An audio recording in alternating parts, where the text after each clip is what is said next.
Hello everyone, this is Vikas Patil. This is the 8th chapter of Grade 9, Earthquakes. Nature has enormous power, we should not forget. It has given rise to life and it can take it away as well. Nature time and again reminds us that we should be respectful towards the powers of nature. Among all the natural calamities, disasters that the nature can bring, earthquake is the most destructive one.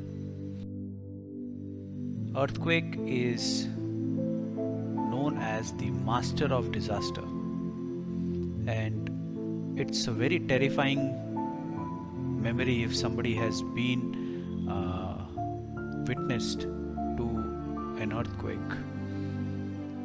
This chapter is divided into two sessions. Session 1, we will look at the meaning of earthquakes and the measurements of it. Session 2, we will look at the causes, the distribution, and the effects of earthquakes. Let's begin with session 1. Let's have first some misconceptions cleared. Might be possible that some people believe some animals have special power to sense the earthquake. Well, it is not true. Some people might think there is specific time when earthquakes take place, and we can predict when the earthquake would take place. Well, that is absolutely wrong. We haven't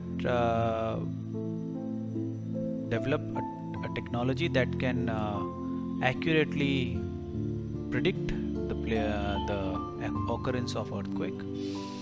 Then earthquake can occur anywhere on the earth. That's also not right. There are specific places where earthquakes can happen. So what is an earthquake? I know you would think shaking of land, falling of building, people running around. But what exactly is earthquake?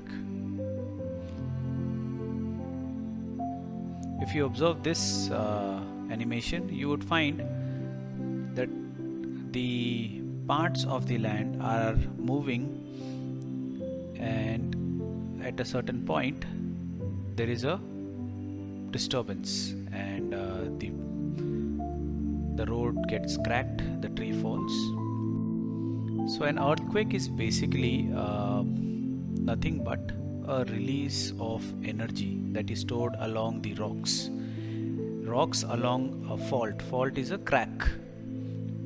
You can call it a boundary. Sometimes it's not a boundary, but it's just an intermediate crack. So along the crack there is tremendous amount of energy stored, and this energy is released during an earthquake.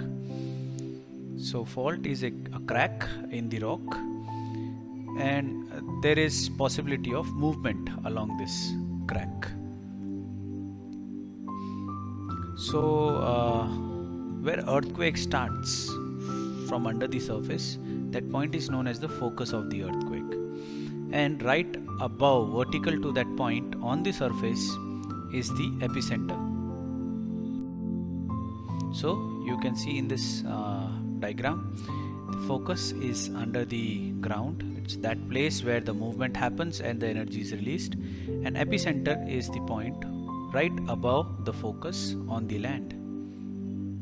You can also see the movement is along the fault, along the crack. If there is no crack, there will not be any movement. So when energy is released, this energy moves in the form of seismic waves. It disturbs the particles of the medium that it is traveling through. So that those disturbances are known as seismic waves. We have already learned this in the chapter Layers of the Earth. We'll just quickly revise them. So there are three basic types of waves, and they are all produced at the same time, but they move in different speed. So we feel them at different times.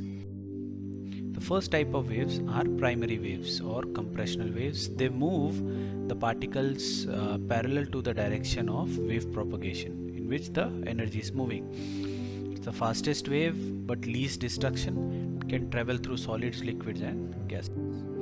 S waves on the other hand, secondary waves, they move the particles perpendicular to the direction of energy movement. They are slower than P waves. They can travel through solids or semi-solids only, and they cause more damage. So you can see with the help of this small animation that P waves are the fastest, secondary waves come after that, and the third type of waves are surface waves. They move along the surface only, but they are the slowest, but they are the most destructive one for things which are on the surface. So now we understand what earthquake is. Let's understand some more terminologies. Science of studying earthquake is known as seismology. Scientists who study earthquakes are known as seismologists. Then to measure an earthquake, we use a seismograph.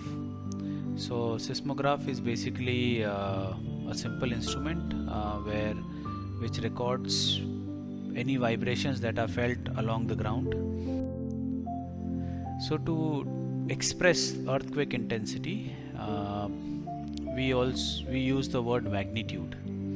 So magnitude actually describes how strong the earthquake is.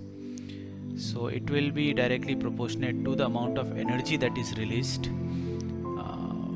during an earthquake and its effect. So the effects can depend upon how much energy is released, how far the place is from the epicenter, and what type of rocks are present in between.